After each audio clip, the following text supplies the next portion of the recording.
Апта жыйынтыгын чыгарган парламент кабарлары назарыңыздарда. Саламатсыздарбы? Жашоо нугубузду аныктап берген мыйзамдар жана жогорку кеңештин чечимдери тууралуу айтып бермекчибиз. Анонско көңүл буруңуздар. Өкмөттөгү кадрдык өзгөрүүлөргө жогорку кеңеш макулдук берди. Өкмөттүн ишине коюлган талаптар. Биринчиден 3 айдын ичинде Казак менен Кыргыздын ортосундагы экономикалык чегараны ордуна келтирсин. Келтире албаса жумуштан кете берсин. Ат башы логистикалык борбордун өлкө үчүн пайдасы канчалык? Манас Ош аба майдандарын чет элдик башкарууга берүүдөн утушпарбы? Кызуу талаш жараткан маселе боюнча өкмөттүн позициясы. Аны сиздер менен чогуу стратегиялык объект. Сиздер менен чогуу анан бирөөнө башкарганга менчик эмес. Башкарганга берсек болот деп атабыз. Кыргызстанга келген эмгек мигранттарына патент алуу милдеттендирилүүдө. Эң мындай пессимистичный подсчет менен биз дээрлик 700 миллион сомго чейин биздин жергиликтүү бюджеттер, айыл өкмөттөрдүн бюджеттери бир жылда ала алат деген биздин расчетторубуз бар. Кыргыз жаңгагын дүйнөгө жайылтуу аракети. Мүмкүн болушунча мөмө берип экономика салым кошо турган тарабын карайлы. Негизги маселелер менен көрсөтүүнү баштайбыз. Азыркы учурда эл арасында эң көп талкууланган маселе бул ат башы соода логистикалык борбору аба майдандары болууда. Эл өкүлдөрү премьер-министрге түз суроо берип, элге жооп алып бергендей болду. Өкмөт башчынын ырасташынча логистикалык борбор курулса, өлкөдөгү ири киреше берүүчү булак болот. Ал эми өлкөнүн аба майдандарын чет элдик компанияларга берүү, аэропортторду транзиттик хабка айлантуу, киреше көлөмүн жогорулатууну көздөйт дейт премьер. Өкмөттүн бул пландары талкууга алынып, күнгөй тескейлери айтылды. Өкмөт башчы катышкан жогорку кеңештин жыйынында депутаттар дал ушул борборду куруудагы жаралган маселелер тууралуу суроолорду беришти. Эл өкүлү Кожобек Рыспаев социалдык тармактарда жана жергиликтүүлөр арасында курууга каршылыктар болуп жатканын эске салып, элге түшүндүрүү иштери жүргүзүлбөй жатканын белгиледи.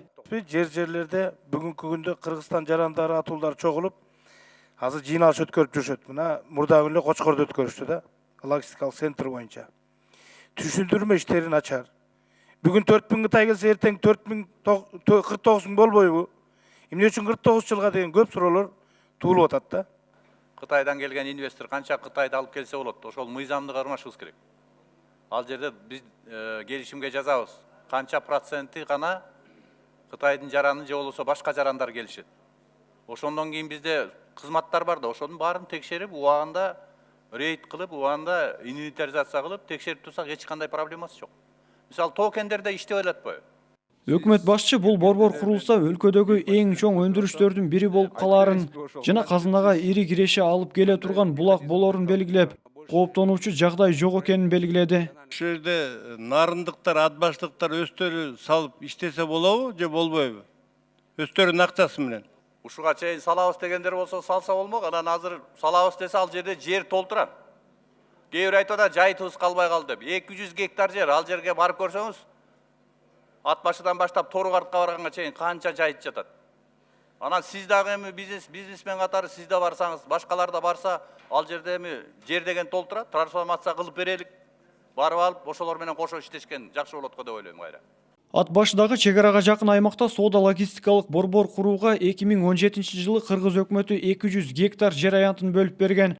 Долбоорду ишке ашыруучу Ат башы Кыргыз-Кытай эркин соода аймагы ишканасына кытайлык Лю Ин жана кыргызстандык Эмирбек Абдыкадыров ээлик кылат.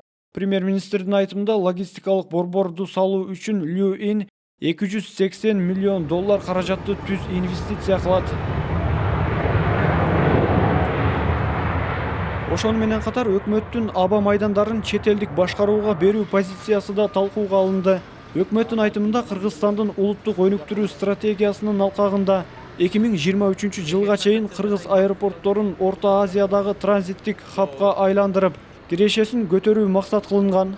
1 миллиард доллар Роснефть Кыргызстан аэропорттордун оңдогонго инвестицияга кол коюлган 2013 жылы. Бүгүн аэропортторду жеке ишкерлерге берет деген ушак сөздөр жүрүп атат. Бул канчалык туура, урматтуу премьер-министр? Азыр биз эл аралык ошол корпорацияны тандадык. Алар эмне кылышат? Алар биздин аэропортторду кантип өнүктүрөсө болот деп өзлөрү бекер акчага, өзлөрүнүн акчасына модель жасап беребиз деп атышат. аны сиздер менен чогуу стратегиялык объект. Силер менен чогуу анан бирөөнө башкарганга менчик эмес. Башкарганга берсек болот деп атабыз. Айрым эл өкүлдөрү өкмөттүн бул кадамына каршы болсо, кээ бирлери кубатташты. Өкмөт башчысынын биринчи орун басары айтып атат. Аэропортту өкмөт башкара албайт, мамлекет башкара албайт деп. Ошондуктан башка инвесторго бергенибиз туура деп айтып атат. Мен эстетип коеюн деп атам. Мамлекет бул премьер эмес, вице-премьер эмес. Башкара албаса кызмат тапшырсын. Мамлекеттик мүлк фонду бар атайын. Башкаруу фонду бар. Алар иштей албаса, алар да кетсин кызматтан. Анан биз мамлекет деген бул туура эмес. Укугуңар жок анда айтканда. Жол жобосун издегиле. Балким менеджерди таап алып келгиле. 30 жыл көрдүк ка, аэропорт бир кадам алга жылган жок. Аяктагы коррупцияны сиздер жакшы билесиздер. Ошон үчүн өкмөт саясаты туура, менчик мамлекеттик болуп кала бериш керек. А менеджмент эл аралык тажрыйбасы бар. Аэропортту башкаруу бул өзүнчө адистикти талап калат. Бизде андай адистер жок. Кыргызстандын аэропорттору кайсы өлкөнүн, кайсы компанияларына берилери азырынча тактала элек. Бул боюнча өнүктөш катары тандалып алынган эл аралык финансылык корпорация менен биргеликте иш жүрүп жатат. Вице-премьер-министрди жана өзгөчө кырдаалдар министринин дайындоо боюнча премьер-министрдин сунушу жогорку кеңештин шаршемби күнкү жыйынында кызуу талкуу жаратты. Кеп төркүнү сунуш кылынып жаткан талапкерлерге эмес, жалпы эле өкмөттүн ишине байланыштуу болду. Буга чейин бышып жетилген көйгөйлөрдү кантип чечүү керектигине көбүрөөк басым жасалды. Вице-премьер министрдин кызматына Эркин Асрандиевди, өзгөчө кырдаалдар министрине Замир Аскаровду сунуштап, премьер-министрдин келгени көп кошумча суроолорду жаратты. Эмне үчүн ушундай чек арадагы абалыбыз абдан оор болуп атса, аны сиз жакшы билесиз.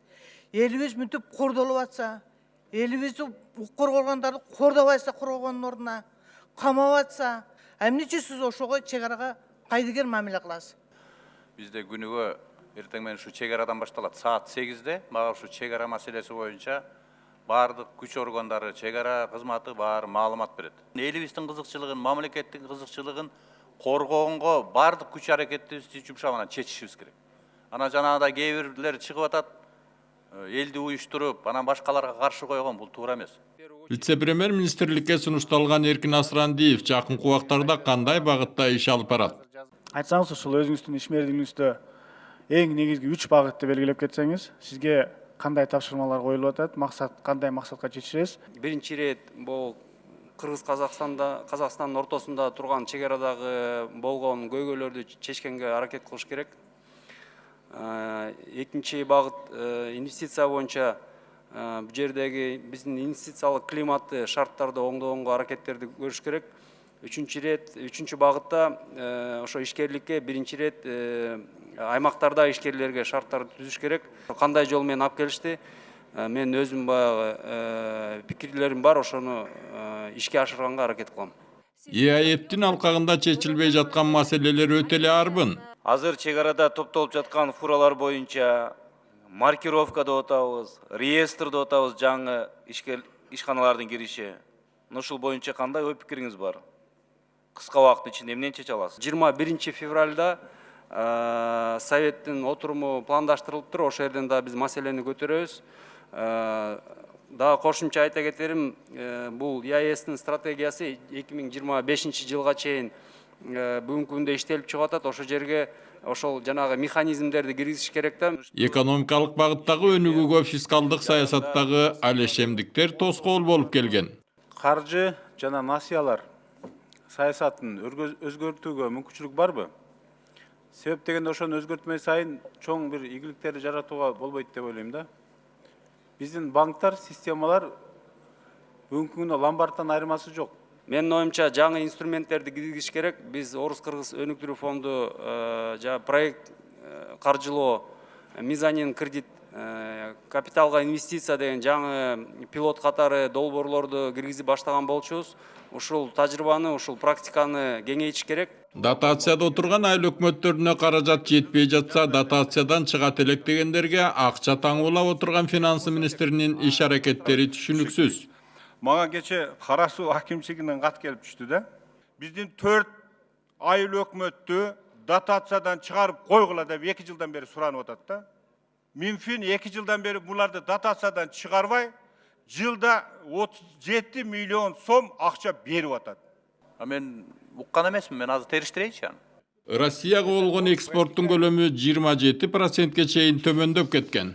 Биринчиден кийим тигүүдө мына Швея ошондон 48%да төмөндөп атат. Анан кийин мынау лампа накаливания, Малисус электрон лампы заводунун продукциясы кетпей атат. Андан кийинкиси мына пахтанын өндүрүшүнөн дагы экспорт абдан төмөндөп кетип атат. Мына 3 багытты өтө катуу колго алыш керек. Айрым өкмөт мүчөлөрүнүн иши депутаттардын сынына кабылды. Жеңиш Парпиевич жөнүндө.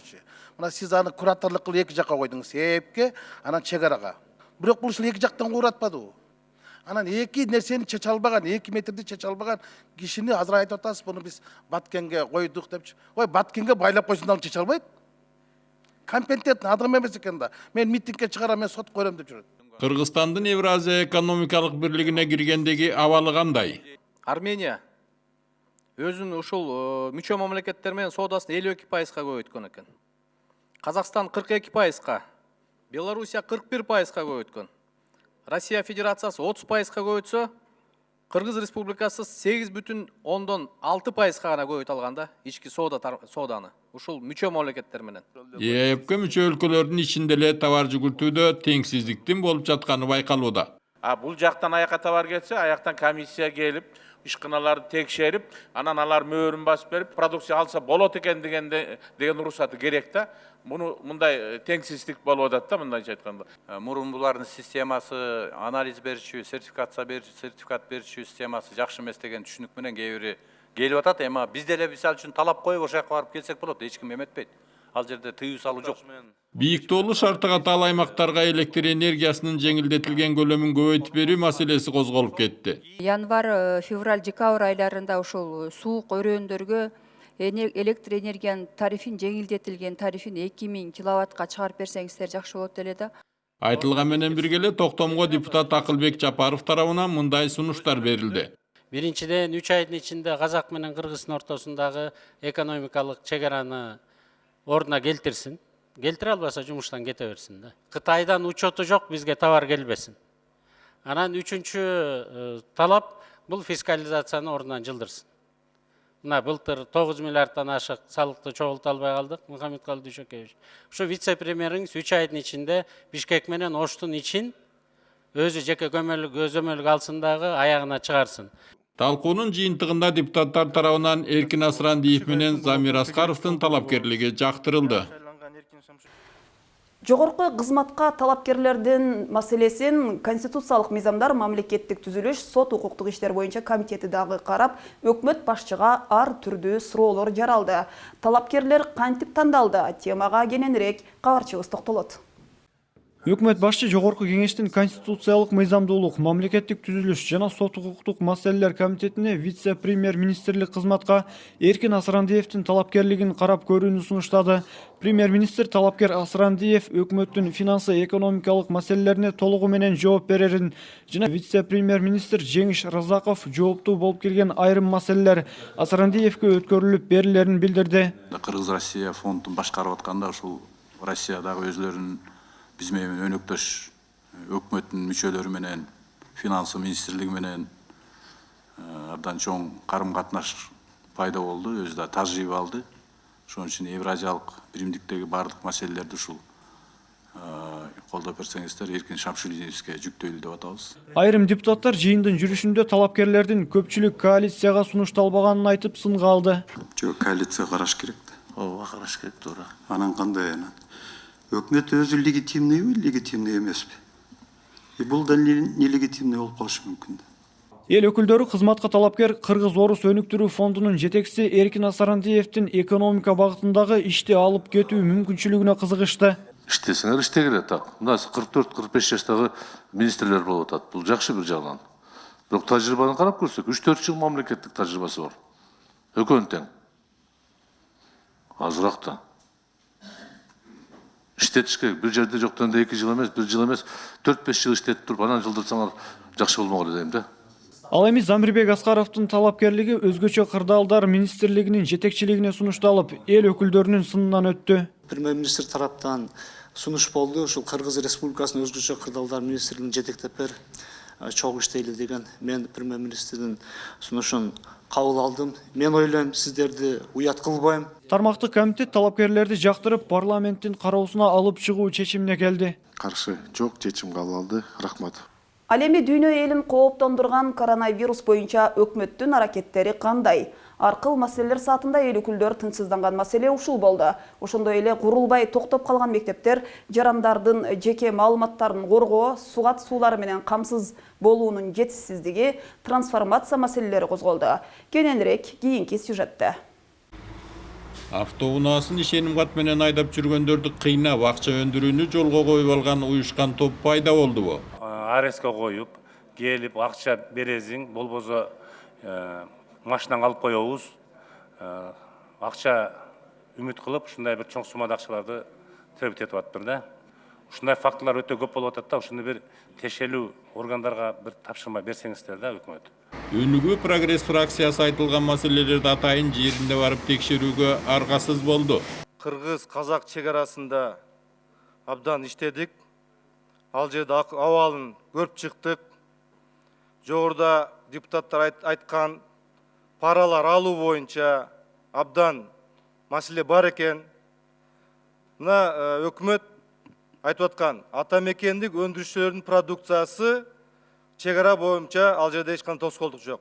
Бул дал келбейт бул сөзгө. Мына биз изилдедик. Ата мекендик өндүрүүчүлөрдүн продукциясы 20 күндөн бери өтө албай кече өтүштү. Коронавирус боюнча өкмөт эмниш менен алек болуп жатат жана эмне кылууга тийиш? Алар бияка келели десе, аларды караган, кабарлашкан киши жок. Жардам берген киши жок. Ал акыбалын сураган киши жок, ата-энеси чуркап жүрөт. Алып келели деп көрүнгөн авиакассаларга кайрылып билет сатып алат экен, жабылып калат экен. Эми өкмөт кичине кыймылдаш керек да. Жарандарыбыздын жеке маалыматы корголбойт. Ким алгысы келсе кичине акча төлөп коюп, каалаган кишиси боюнча маалымат ала берсе болот. Бизде ошол ГРЭСте, соцфонддо, налоговыйда болгон база данныхка доступ. Ошондой эле мобилдик операторлорго дагы доступ. Ошол жерде коррупционный схема бар. Ушул акчаларды бөлүшөт, анан каалаган маалыматтар чыгып кетип атат. Тез арада жана айтылган мамлекеттик орган түзүлүш керек. Керек болсо ушундай нерселерге кылып берген немелерди камаш керек. Ат Баш районундагы Кызыл Туу айыл аймагында сугат сууларына болгон муктаждык канааттандырылбай келет. Ошо бирден бир ушул кургакчылыкты чыгаруунун бирден бир жолу ичке Ташрабат каналын куруу. Канал стратегиялык планга киргизилсе дагы ушу күнгө чейин техникалык, экономикалык негиздемеге акча каражаты жоктугуна байланыштуу ТЭОсу да бүтө элек, долбоордон дайын жок. Бишкекте кандайдыр бир көргөзмөлөрдү өткөрө турган ылайык жер жок. Ал эми эл чарба жетишкендиктеринин көргөзмөсү 18 жылдан бери кароосуз жатат. Эми алдыда айтып атат, бир пландары бар экен алардын үй куруу боюнча. Бирок менин сунушум бар эле, көргөзмө курсак, бул жакшы мына биздин өндүрүүчүлөргө, ишмерлерге жакшы мындай колдоо болот эле да. Депутаттар тарабынан кайра айтылып, бирок чечилбей келаткан маселелердин бири трансформация маселеси. Менин дарегиме Баттын районунун суу башы айыл округунан кайрылуу катуу келип түштү. Ошол айыл өкмөтүндө 1200 адам кезекте турат. Булар 15-20 жылдан бери жер бөлүнбөстөн бир үй бүлөдө, үйдө 5-6 үй бүлө жашайт. Ошондон булар айтса тура чылсамсыздык келип бүттү, бизге тезирээк трансформация кылып берсин дейт. Өзгөн шаарындагы машиналардын тыгынына байланышкан проблеманы чечүү өтө олуттуу деле аракеттерди талап кылбайт. Айланып өтүүчү жолду түзүү жөнүндө бир нече жылдан бери айтып келатабыз. Мейлем берки чоң жолу, чоң сумма акча каражат талап кылат экен. Бүгүнкү күндө мурдада өткөн аркы көпүрөнү жасап аткандачы Жазы дарыясындагы Ана Кызыл айылынан шаарга киргизбей эле айланып өтчү жолду убактылуу болсо да куруп турсак болот да. Болгону бир 5-6 километр ал жерденчи. Москва районундагы Ак Башат айылындагы балдар илгерки колхоздун сарайында окуп жатышат. Бүгүнкү күндө 95% бүтүп токтоп турат. 3 жылдан бери турат ушул боюнча. А балдар барсак колхоздун илгерки гаражында окуп атат. Бул Чүй областында мынакей.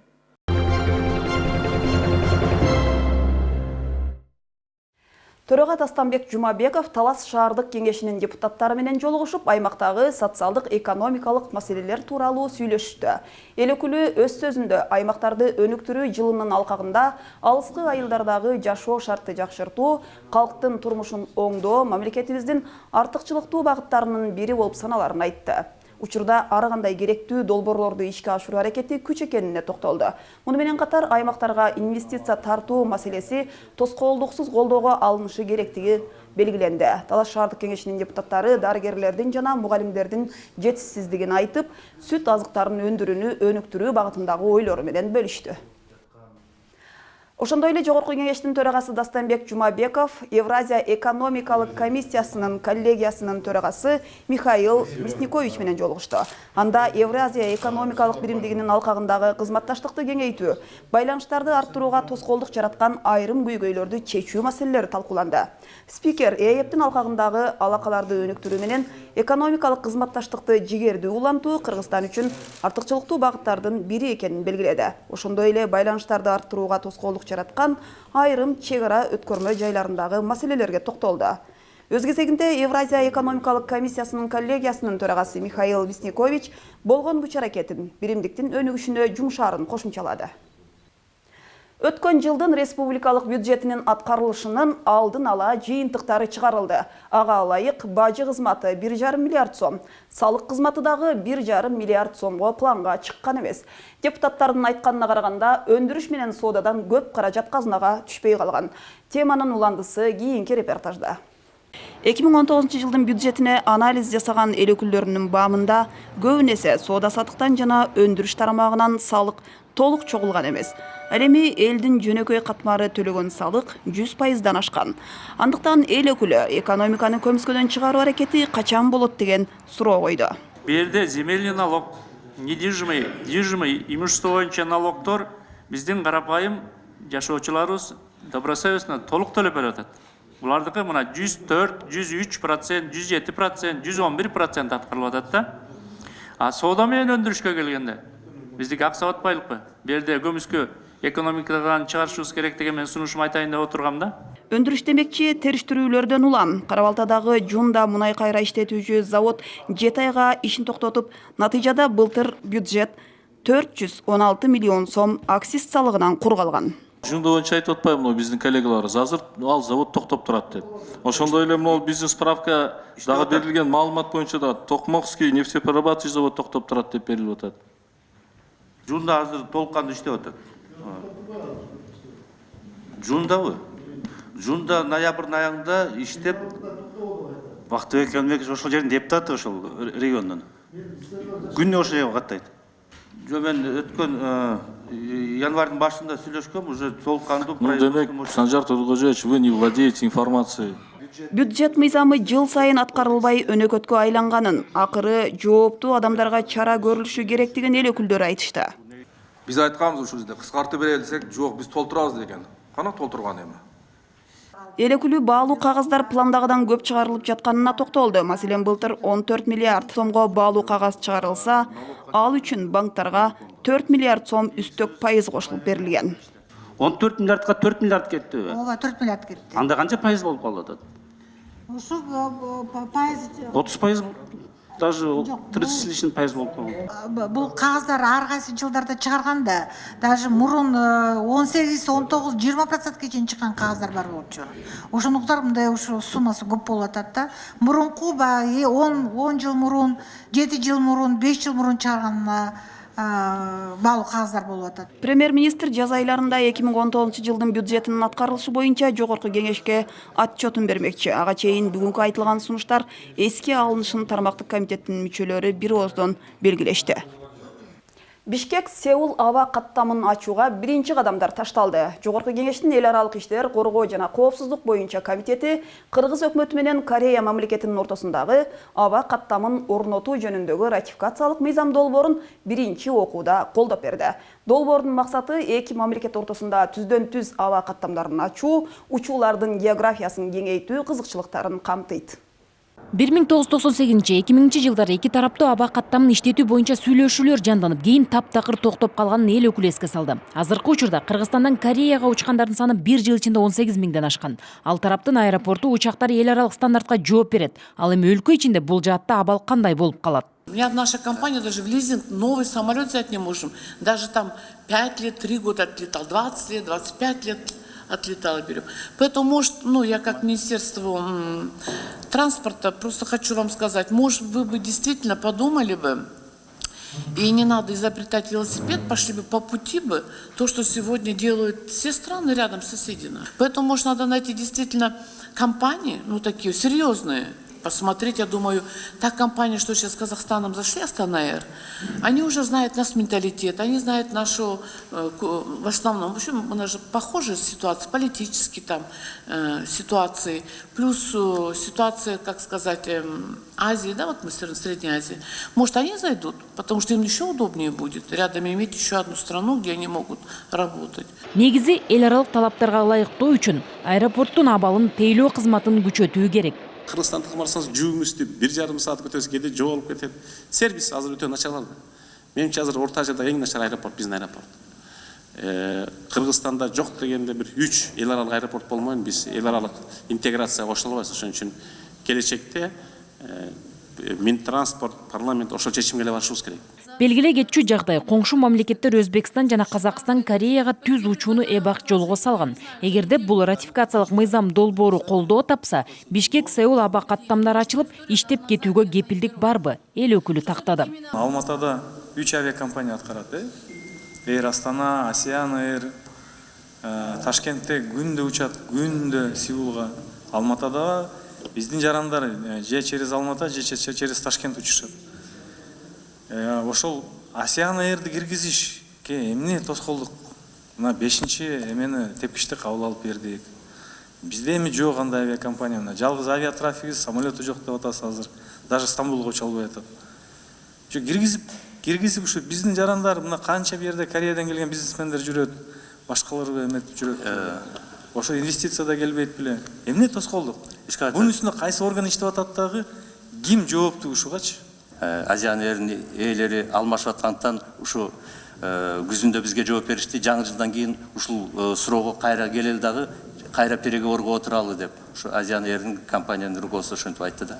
Суроо жооптуугудан соң Жогорку Кеңештин эл аралык иштер, коргоо жана коопсуздук боюнча комитети Кыргыз өкмөтү менен Корея мамлекетинин ортосундагы аба каттамын ачуу жөнүндөгү ратификациялык мыйзам долбоорун биринчи окууда жактырды.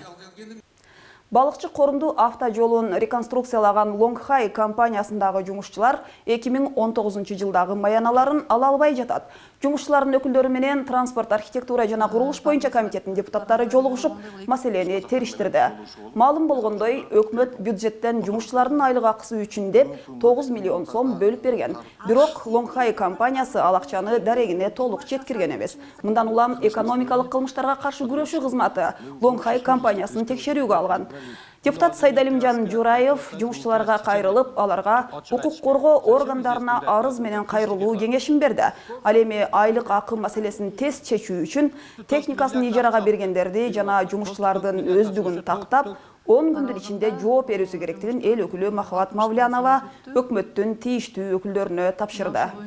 Кыргыз өкмөт тарабынан Улукбек Тойчевич туура айтасыз, Минтранс менен биргеликте Финпол менен салык инспекциясы, Сосфонд бардыгы чогултуруп, ушул карызды тагап чыккыла. Бул айлыктан карыз дегенди биз кайра байрак кылып көтөрбөй турган кылып маселени чечиш керек. Фирмага да кайтыш керек, айлыкты биринчиге төлөгүлө дегенди мени. Эми чет элдиктерге совсем эле тайраңдата бербей айтыш керек да, мыйзамды ордуна коюш керек. Мамлекеттик бюджеттин каражатына курулуп жаткан 104 чакырым балыкчы корумду жолунун 60% бүткөрүлгөн. Жалпы сметалык баасы 9 миллиард сом. Тендерде Кытайдын Лонгхан компаниясы утуп, жол куруу 2015 жылы башталган. Ошондон бери проблемалар менен коштолуп келет. Бул маселе премьер-министр катышкан пленардык жыйында дагы көтөрүлдү. Алар айтып атат 8 айдан бери айлык ала элекпиз депчи. Ошо маселе боюнча бир кабарыңыз барбы? Мамлекет аларга карызы жок өзү. Анан аз жакында бөлөбүз акчаны, ошо менен ал жерден өзүбүз көзөмөлдөп барып, жана карыздарды төлөтүп бербесек, фирманын тиги эсептик счетуна эсептик банкка түшкөндөн кийин эле каалаган жака кетирип атат. Ошону көзөмөлдөп аны элге алып барып берели. Мындан ары өлкөгө кирген эмгек мигранттары патент алууга милдеттендирилет. Экономикалык жана фискалдык саясат боюнча комитети тышкы эмгек миграциясы тууралуу мыйзамдарга өзгөртүүлөрдү киргизүүнү колдоду. Демилгечи депутат Исхак Пирматовдун айтымында, учурда кошуна өлкөлөрдүн жарандары Кыргызстандын аймагына 60 күн визасыз жүрө алгандыктан, алар өлкөдөгү талаа жумуштары, тигүү, курулуш тармактарында чакан ишканаларда иштеп, мамлекетке бир тыйын акча төлөшпөйт. Бул учурда коррупциялык жагдайлар жаралууда, андыктан кошуна өлкөлөрдүн жарандары үчүн патент системасын ишке киргизүү туура болот дейт ал. Өлкөгө кирген ар бир эмгек мигранты миграция кызматына ай сайын 500 сом өлчөмүндө акча төгүп, мыйзамдуу иштөөсүнө жол ачылат. Ошондой эле алардын укуктарын, коопсуздугун мамлекет коргоого алат деп белгиледи эл өкүлү. Эң жөнөкөй подсчеттор менен, эң мындай пессимистичный подсчет менен биз дээрлик 700 миллион сомго чейин биздин жергиликтүү бюджеттер, айыл өкмөттөрдүн бюджеттери бир жылда ала алат деген биздин расчетторубуз бар. Буну менен биз биринчиден жергиликтүү бюджеттердин казынасын толтурабыз, экинчиден эң негизгиси ошол чегара чектеш мамлекеттен келип жаткан эмгек мигранттардын укугун да коргоп беребиз.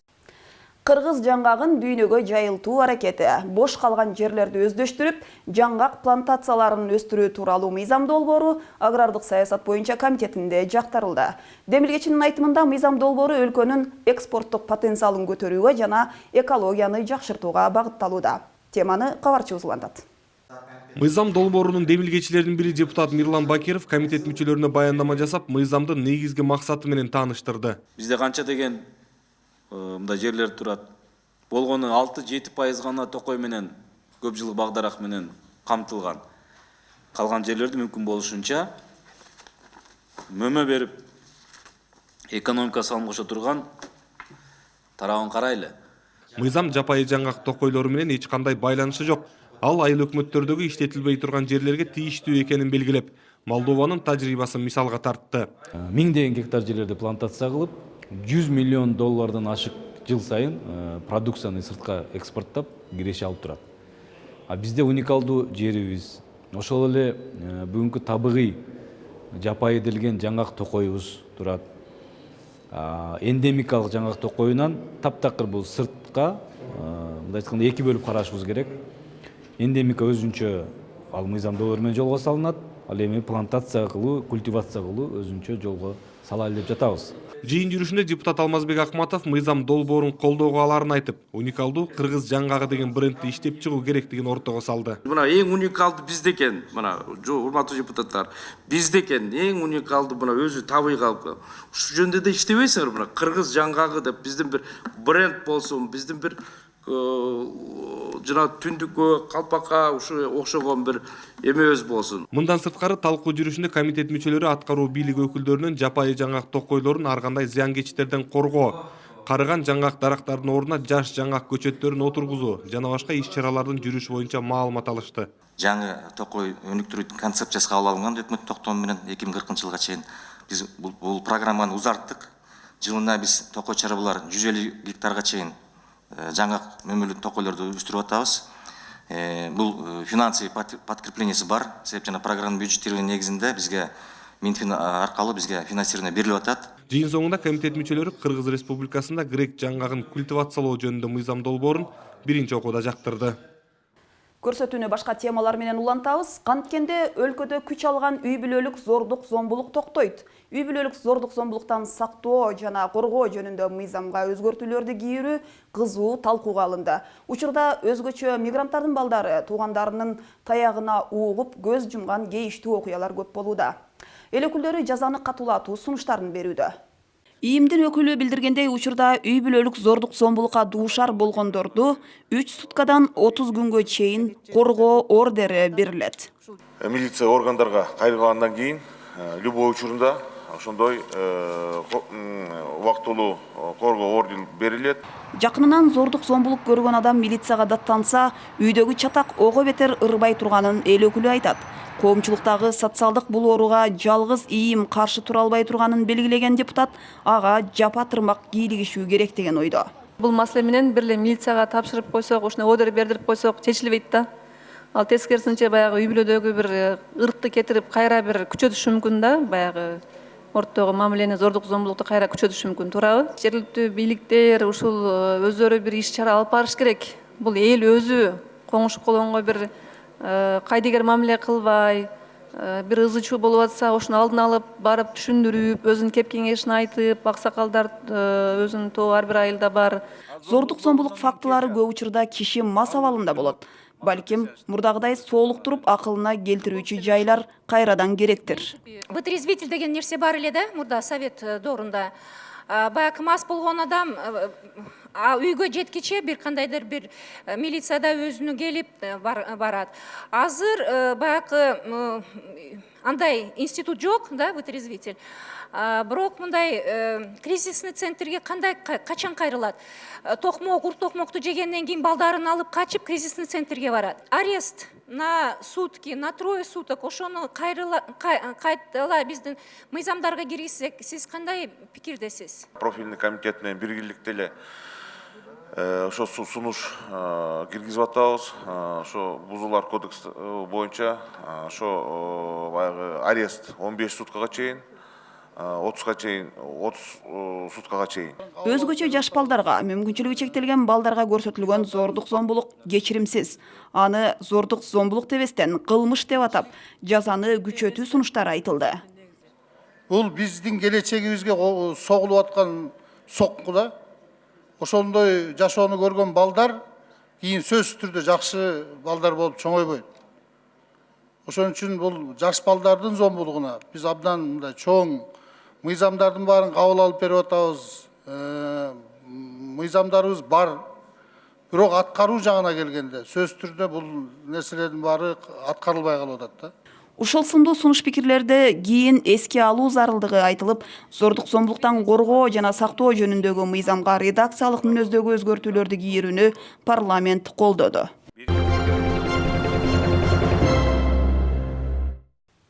Спорт ден соолуктун булагы. Алыскы Ат Башы районунда эл өкүлү Камчыбек Жолдошбаевдин демилгеси менен республикалык деңгээлдеги хоккей турнири өткөрүлдү. Ага Нарын жана Ысык Көл облустарынан эң алдыңкы делген командалар катышып күч сынашты. Өлкөнүн эң суук деп эсептелинген аймактагы кышкы майрамдан кабарчыбыз айтып берет. Бийик тоолор арасындагы Нарын облусунда спорттун кышкы түрү саналган хоккей кеңири жайылып бара жатканы жалпыга маалым. Климаттык шартынын катаалдыгы туура келгендиктен акыркы кездери ачык асман алдында муз аянтчасын тоңдуруу кадыр эсе көрүнүшкө айланууда.